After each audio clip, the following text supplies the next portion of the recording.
सर्वप्रथमे आज सत्संग जो मैंने भोग नवेदन करिसेंती समस्तंकर शांति सुस्ति विधान पाई परम पिता निकट में मो प्रार्थना रखे।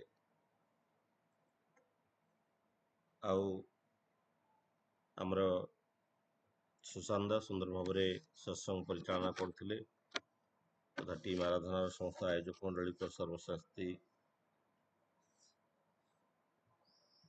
सर्वाधिक सर्वविध उन्नति पाई परम पिता निकट में मो प्रार्थना रखे। दादा पुलिंदा जदि जॉइन करेंगे दादा को कंटिन्यू करदेवे आरंभ करुच्ची दादा जदि नेट ठीक हुए दादा को आलोचना करदेवे। जहा हो परम पिता गुण कीर्तन आम सुंदर भाव भजन कीर्तन माध्यम शुणुले आउ परम पिता दिव्य लीलार कथा ये भजन माध्यम आम आलोचना रखुले। जहा हो मोर आज परिचालना थिला किंतु मुझे बाहर को जाइली दादा को खबर दे पार नी ता बोधे परम पिता इच्छा थिला मु आज पुणी जॉइन करी पुणी आलोचना भाग नहीं पारि सब किसी तांकरी इच्छा। जहा हो परम पिता ये जो दिव्य धारा आम समस्ते जीवन रे ग्रहण करिछे जहाँ आमको परमार्थ आड़ को नहीं जाए शांति सुस्ति मनीष ता जीवन काम्य आड़ को नहीं जाए। मनीष जीवन सबुठु बड़ जिनिस होची से सर्वदा आनंद चाहे कारण से सुख चाहे आनंद चाहे जितेबाला ताको सुख बा आनंद मिले ना सेतेबाला से ता जीवन टा दुखमय हो जाए। से आम जहाँ को जिते आम देखू आम प्रथम करी पचारू जिते जहाँ को आम देखू आम ताको पचारू जे आप भल अच्छा तो कारण भल हूँ तार एक नैतिक अवस्था एवं से मूल अवस्था हूँ तार से भलरे रहिबो जेतेबेले से भलरे न रुहे रही पारे ना सेटा सामयिक अवस्था होता है। आमे केबे काहाकू देखिले पचारुना जे तुमे भल खराब अछ कि आमे कहू भाई भल अछन तो कारण भल हूँ तार मौलिक अवस्था तेणु जो दुख पाए मनीष तार ये कामना पाई यही मनीष जीवन दुखर मूल कारण हूँ तार कामना जहाँ ठाकुर कहते जे कामिनी आ कांचन ठार दूर रहा तफात तफातर कथा ठाकुर कहते ये कामिनी आ कांचन कांचन माने अर्थ अर्थ मनीष निहाती आवश्यक पड़े बंची रहा कारण मनीष बंची रहा अर्थर आवश्यक पड़े मनीष बंची रहा खाद्यर आवश्यक पड़े किंतु से आवश्यकता जी आवश्यक ताठू अधिक जिते मनीष आवश्यक अनुभव करे से दुख पाए तार आवश्यकता ठारू जो से अधिक चेष्टा करे से दुख पाए। तेणु मनीष निजर सामर्थ्य अनुसार से अनेक समय तार माने तार सामर्थ्य अनुसार से किसी रोजगार करि पारे एवं किसी अर्थ उपार्जन करि पारे किंतु अनेक समय देखा जाए मनीष अनेक कष्ट सही अर्थ उपार्जन करे अनेक दुख सही अनेक अन्याय अनीति करिकी से अर्थ उपार्जन करे कु उपाय से अर्थ उपार्जन करे तेबे ये जो अर्थ उपार्जन करे सेटा तार दुखर कारण हो जाए। तेणु दुख आ सुख मनीषर गोटे भाव दुख गोटे भाव जहाँ ठाकुर सत्यानुष्ठान कहते दुख भी गोटे भाव आ सुख भी गोटे भाव एवं ठाकुर इंग्लीश बाणी हूँ the highest state of vibration of the mind is the happiness and the lowest state of vibration of the mind is unhappiness. Manish जो मानसिक कंपनटा जिते अधिक थाए त्वरान्वित थाए ବା ଅଧିକ କମ୍ପିତ ଅବସ୍ଥାରେ ଥାଏ ସେତେବେଳେ ସେ ସୁଖ ପାଏ। ଆଉ ଯେତେବେଳେ ସେଇ କମ୍ପନଟା କମିଯାଏ ସେତେବେଳେ ସେ ଦୁଃଖ ପାଏ। ଆଉ ସେ କମ୍ପନଟାକୁ ତ୍ୱରାନ୍ୱିତ ରଖିବା ପାଇଁ ଠାକୁର ନାମ ଦେଇଛନ୍ତି। ନାମ ହଉଛି ଏକ ସ୍ପନ୍ଦନାତ୍ମକ ପ୍ରତିଛବି, ଯୋଉ ନାମ କରିବା ଭିତରେ ମଣିଷର ଅନେକ ଦୁଃଖ ଅବସ୍ଥାରେ ମଧ୍ୟ, ଅନେକ ଯାତନା ଅବସ୍ଥାରେ ମଧ୍ୟ ସେ ସୁଖକୁ ଅନୁଭବ କରିପାରେ। ତେଣୁ ଯେତେବେଳେ ମଣିଷ ତାର ଆବଶ୍ୟକତା ଠାରୁ ଅଧିକ ଚାହେଁ ବା ଆବଶ୍ୟକତା ଠାରୁ ଅଧିକ କରେ, ସେତେବେଳେ ସେ ଅନେକ ସମୟରେ ଦୁଃଖ ପାଏ। କାହିଁକି? ସେ ଅନେକ ଚାପଗ୍ରସ୍ତ ହୁଏ। ଯୋଉ ଷ୍ଟ୍ରେସର କଥା ଆଜି ଅଛି, ଆଜି ସମସ୍ତେ ଚାପଗ୍ରସ୍ତ, ଛୋଟ ଠାରୁ ବଡ ପର୍ଯ୍ୟନ୍ତ ସମସ୍ତେ ଆଜି ଚାପଗ୍ରସ୍ତ। ଯୋଉ ପିଲା ସ୍କୁଲରେ ଆଜି ପାଠ ପଢୁଛି ସେ ମଧ୍ୟ ତାର ଦକ୍ଷତା ଠାରୁ ସେ ଅଧିକ ମାର୍କ ସିକ୍ୟୁର କରିବା ପାଇଁ ଚାହେଁ, ଯୋଉଥିପାଇଁ ସିଏ ବି ଆଜି ଚାପଗ୍ରସ୍ତ। ତାର ମାନେ କ୍ଷମତା ଠାରୁ ସେ ଅଧିକ ଉପାର୍ଜନ କରିବ, ଅଧିକ ମାର୍କ ସିକ୍ୟୁର କରିବ, ସେଥିପାଇଁ ତା ଉପରେ ପିତାମାତାଙ୍କର ଅନେକ ଚାପ ଥାଏ। ତେଣୁ ସନ୍ତାନ ମାନେ ମଧ୍ୟ ଅନେକ ଚାପଗ୍ରସ୍ତ ଥାନ୍ତି। ସେଇ ଚାପଗ୍ରସ୍ତ ଭିତରେ ଦି ପ୍ରକାର ପିଲା ଥାନ୍ତି, ଗୋଟେ ଇଣ୍ଟ୍ରୋଭର୍ଟ ଆଉ ଗୋଟେ ଏକ୍ସଟ୍ରୋଭର୍ଟ। ଅନେକ ସେ ଚାପକୁ ନିଜ ଭିତରେ ଚାପିକି ରଖନ୍ତି, କାହାକୁ ପରିପ୍ରକାଶ କରନ୍ତି ନାହିଁ।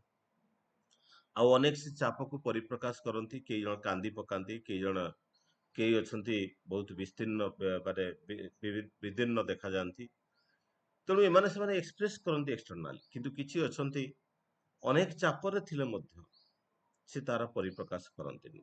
ତେଣୁ ପ୍ୟାରେଣ୍ଟସ ହିସାବରେ ଆମର ଅନେକ ସମୟରେ କର୍ତ୍ତବ୍ୟ ରହେ ଯେ ସନ୍ତାନ ମାନଙ୍କ ଭିତରେ ଥିବା ସେ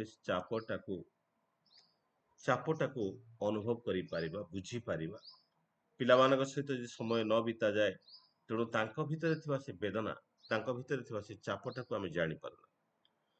ଆଉ ଆପଣ ମାନେ ଦେଖିବେ, ଯୋଉମାନେ 40 ବର୍ଷ ପରେ ମଣିଷ ଅଧିକ ଚାପଗ୍ରସ୍ତ ହେଇଯାଏ, ଯେତେବେଳେ ସନ୍ତାନ ସନ୍ତତିଙ୍କର ପାଠ ପଢାର ଖର୍ଚ୍ଚ, ବିବାହ ଖର୍ଚ୍ଚ, କି ତାଙ୍କୁ ସେଟଲ କରିବାର ଯୋଉ ଚିନ୍ତା, ଆଉ ନିଜ ଚାକିରିକୁ ବଞ୍ଚେଇ ରଖିବାର ଚିନ୍ତା, ଏସବୁ ଅନେକ ଚାପ ଆସେ। ସେ ଚାପ ଭିତରେ କଣ ହୁଏ, ମଣିଷ ଭିତରେ ତାର ଯୋଉ ସାଇକୋସୋମାଟିକାଲ ଡିଜର୍ଡରଟା ଦେଖାଯାଏ। କାରଣ ତାର ମାନସିକ ଗତି ଆଉ ତାର ଫିଜିକାଲ ଗତିଟା, ଶାରୀରିକ ଗତିଟା ଦି ଜଣଙ୍କ ଭିତରେ ସମନ୍ୱିତ ରହେ ନା। ଠାକୁର ଠିକ ବୁଝିଥିଲେ ଯେ ମଣିଷ ଏଇ ପ୍ରକାର ସମୟ ଦେଇକି ଗତି କରିବ ଯେତେବେଳେ ତାର ସାଇକୋସୋମାଟିକାଲ ଡିଜର୍ଡର ଦେଖାଯିବ। ତେଣୁ ଏଇ ସାଇକୋସୋମାଟିକାଲ ଡିଜର୍ଡରଟାକୁ ବାଲାନ୍ସ କରିବା ପାଇଁ ଠାକୁର ଇଷ୍ଟବୃତ୍ତିର ବିଧାନ ଦେଇଛନ୍ତି। ଏଇ ଇଷ୍ଟର ମାନେ ହଉଛି ମଙ୍ଗଳ, ଆଉ ମଙ୍ଗଳର ବୃତ୍ତି, ମଙ୍ଗଳର କର୍ମ। ମଣିଷ ଯେତେବେଳେ ମଙ୍ଗଳର କର୍ମ କରେ ଏବଂ ମଙ୍ଗଳ ଇଷ୍ଟକୁ ଗ୍ରହଣ କରେ, ଇଷ୍ଟକୁ ଗ୍ରହଣ କରେ ମାନେ ମଙ୍ଗଳକୁ ଜୀବନରେ ଗ୍ରହଣ କରେ। ଆଉ ସେ ଗ୍ରହଣ କରିବା ଭିତରେ କଣ ହୁଏ, ତା ଭିତରେ ଏଇ ଯୋଉ ଇଷ୍ଟବୃତ୍ତି ମାଧ୍ୟମରେ ତା ସାଇକୋସୋମାଟିକାଲ ଡିଜର୍ଡର ଭିତରେ ବାଲାନ୍ସ ଆସେ। ତା ମାନେ ଶାରୀରିକ ଏବଂ ମାନସିକ ସନ୍ତୁଳନ ବଜାୟ ରହେ। ତେଣୁ ଶରୀର ଏବଂ ମାନସିକ ଗତି ଭିତରେ ଏତେ ସମତୁଲତା ରହେ, ଯାହା ଫଳରେ ସେ ଆନନ୍ଦର ସହିତ ଜୀବନଟାକୁ ଅତିବାହିତ କରିପାରେ। ସେଥିପାଇଁ ଠାକୁରଙ୍କର ଯୋଉ ଇଷ୍ଟଙ୍କର ଯୋଉ ବିଧାନ, ଯୋଉମାନେ ଆଜି ଡିପି ୱାର୍କର ଯୋଉ ଆହ୍ୱାନ ଆସିଛି, ଠାକୁରଙ୍କର ସେ ବଞ୍ଚି ରହିବାର ଯୋଉ ବିଧାନ, ବଞ୍ଚି ରହିବାର ଯୋଉ ପଥ ଠାକୁର ଦେଇଛନ୍ତି, ତାକୁ ସମସ୍ତେ ଯଦି ଜୀବନରେ ପାଳନ କରନ୍ତି, ଜୀବନଟା ଆନନ୍ଦରେ ସେମାନେ ବିତେଇ ପାରିବେ। ସେଥିପାଇଁ ଶ୍ରୀ ଶ୍ରୀ ମାନେ ଆଚାର୍ଯ୍ୟ ଦେବ, ଶ୍ରୀ ଶ୍ରୀ ଅବିନ୍ଦା ତାହା ହିଁ ଚାହୁଁଛନ୍ତି ଯେ ପ୍ରତ୍ୟେକଙ୍କ ପାଖକୁ ଯାଆନ୍ତୁ ଏବଂ ପ୍ରତ୍ୟେକଙ୍କୁ ସେଇ ଇଷ୍ଟଙ୍କର କଥା କୁହନ୍ତୁ ଏବଂ ସେ ଇଷ୍ଟଙ୍କର ଭାବଧାରା ଭିତରେ ସମସ୍ତଙ୍କୁ ଭାବାହିତ କରନ୍ତୁ।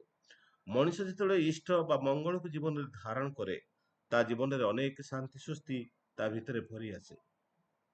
କାହାରିକୁ ଆମେ ଆର୍ଥିକ ସାହାଯ୍ୟ ଦେଇପାରୁ, କାହାରି ଅସୁବିଧା ସମୟରେ କୌଣସି ପ୍ରକାର ଆର୍ଥିକ ସାହାଯ୍ୟ ଦେଇପାରୁ, କାହାର ବିବାହ ବ୍ରତ ବା ଶାରୀରିକ ସାହାଯ୍ୟ ମଧ୍ୟ ଆମେ ଦେଇପାରୁ। କିନ୍ତୁ ଆମେ ଯଦି କାହାକୁ କିଛି ସାହାଯ୍ୟ କରୁ, ତା ସାମୟିକ ଦୁଃଖକୁ ତାର ଦୂର କରିପାରେ। କେହି ଜଣେ ଅସୁବିଧାରେ ଅଛି, ମୁଁ ତାକୁ କିଛି ଆର୍ଥିକ ସାହାଯ୍ୟ ଦେଲି କିମ୍ବା କୌଣସି ଶାରୀରିକ ସାହାଯ୍ୟ ଦେଲି, ସେ ତାର ସାମୟିକ ଦୁଃଖକୁ ଦୂର କରିପାରେ। କିନ୍ତୁ ମୁଁ ଯଦି ତା ଭିତରେ ସେ ଇଷ୍ଟ ପ୍ରାଣଟାକୁ ଫୁଟେଇ ଉଠେଇ ପାରେ, ଯଦି ଧର୍ମ ଦାନ ହଉଛି ଏଇ କଳିଯୁଗର ଶ୍ରେଷ୍ଠ ଦାନ, ତା ଭିତରେ ଯଦି ଧର୍ମଟାକୁ ଫୁଟେଇ ଉଠେଇ ଦେଇପାରେ, ତା ଭିତରେ ଯଦି ଇଷ୍ଟ ପ୍ରାଣଟାକୁ ଫୁଟେଇ ଉଠେଇ ଦିଆଯାଇପାରେ, ତାହେଲେ ସିଏ ହଉଛି କଳିଯୁଗର ସର୍ବଶ୍ରେଷ୍ଠ ଦାନ।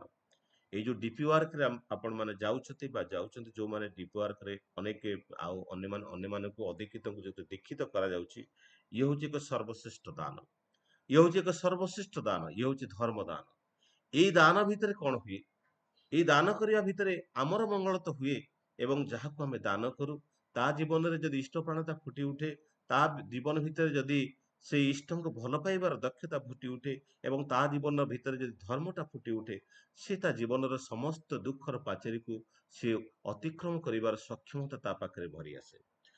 ତେଣୁ ଯେତେବେଳେ ସେ ଧର୍ମକୁ ମାନେ, ତେଣୁ ଏଇ ଧର୍ମ ଫୁଟେଇ ଉଠେଇ ଦିଆଯାଇପାରେ। ଧର୍ମ ମାନେ କଣ? ବଚାର ବଢାର ମର୍ମ ଯାହା ଜାଣିଥ ତାକୁ ଧର୍ମ ବୋଲି। ତେଣୁ ବଞ୍ଚିବା ଆଉ ବଢିବାର ମର୍ମ ତାହା ହିଁ ହଉଛି ଧର୍ମ। ତେଣୁ ଧର୍ମର ଇଂଲିଶ ଅକ୍ଷର ଯଦି ରିଲିଜିଅନ ବୋଲି କୁହାଯାଏ, ତେଣୁ ରିଲିଜିଅନର ମୂଳ ତତ୍ତ୍ୱ, ରିଲିଜିଅନଟା ବାସ୍ତବିକ ଧର୍ମ ନୁହେଁ।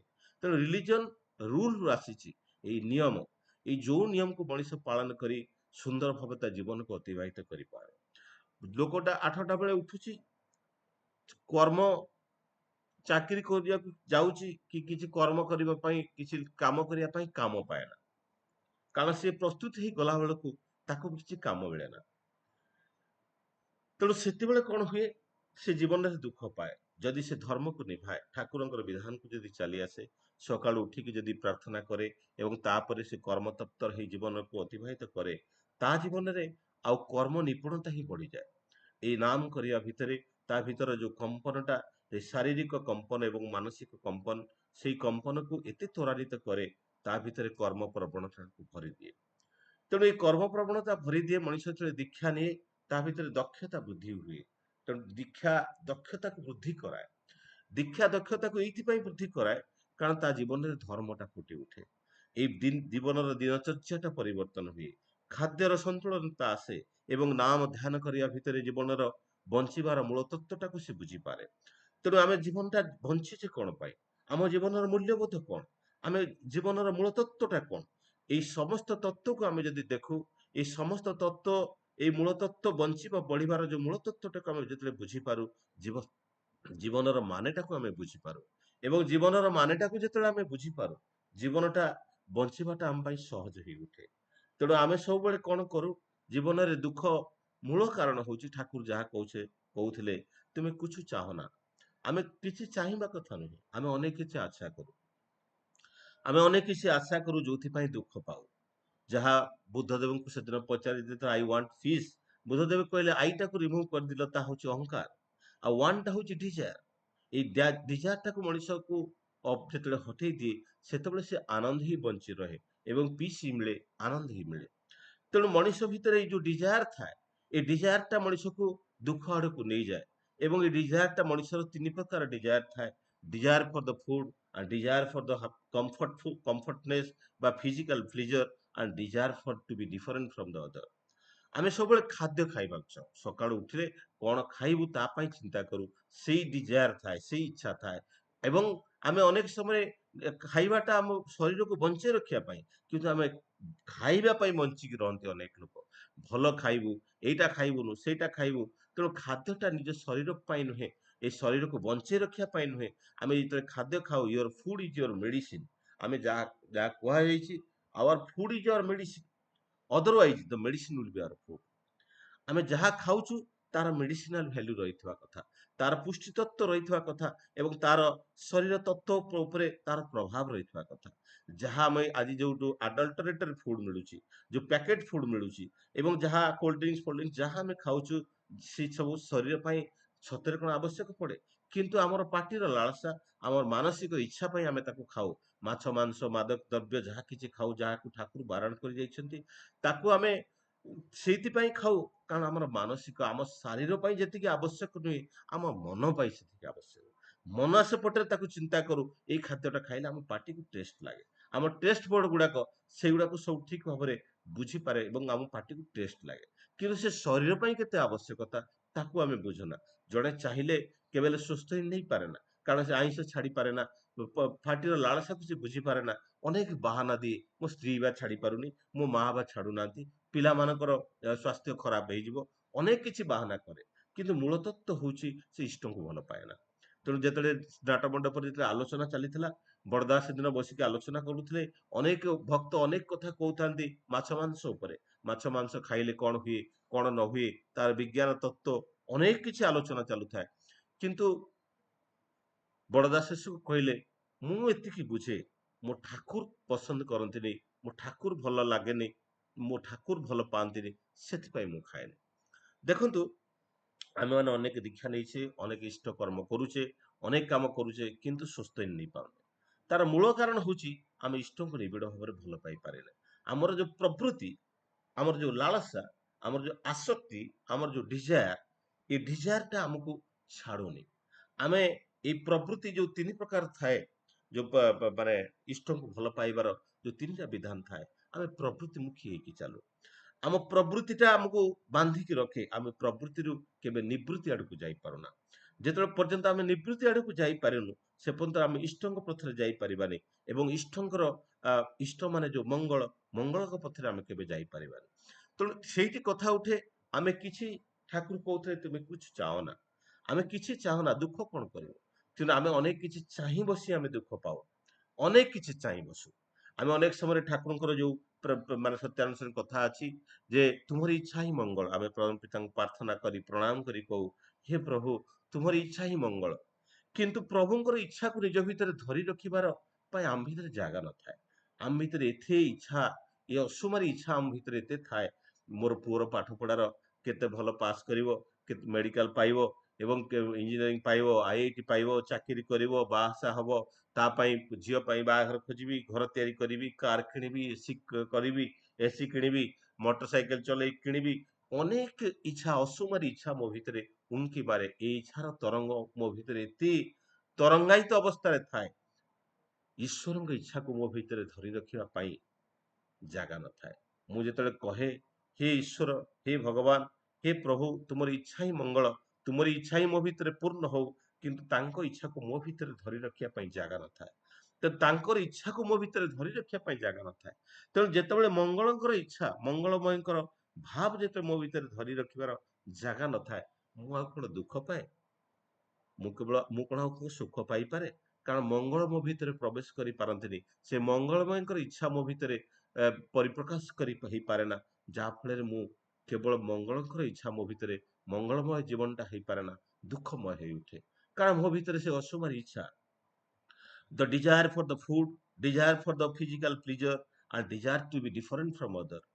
ମୋ ଭିତରେ ଯୋଉ ଖାଇବାର ଇଚ୍ଛା ଥାଏ, ବାସ୍ତବିକ ଦେଖନ୍ତୁ, ମୋ ଭିତରେ ଯୋଉ ଖାଇବାର ଇଚ୍ଛା ଥାଏ, ମୁଁ ସେ ଖାଇବାଟାକୁ ଚାହେଁ।